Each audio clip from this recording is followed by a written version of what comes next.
এ যেন নিজ ভূপে পরবাসী। এক দেশ এক নিশান হলেও শুধুমাত্র ভাষার প্রভেদের কারণেই বিভ্রান্তি। অশান্তি এড়াতে পরিযায়ী শ্রমিকেরা ফিরলেন কোচবিহারের তুফানগঞ্জে।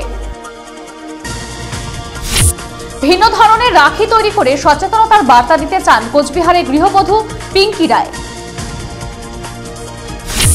আদিবাসী উন্নয়ন দপ্তরের উদ্যোগে বৃহস্পতিবার থেকে শুরু হলো 4 দিনের বিশ্ব আদিবাসী দিবস উদযাপন।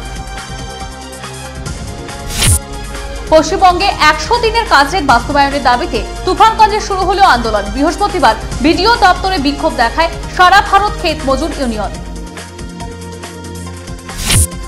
গ্রামীণ রাজনৈতিক বিবাদের পরিণতি, বিজেপি কর্মীদের বাড়ি ভাঙচুরের অভিযোগ তৃণমূল আশ্রিত দুষ্কৃতীদের বিরুদ্ধে। ঘটনায় উত্তেজনা দিনহাটার নাজিরহাটে।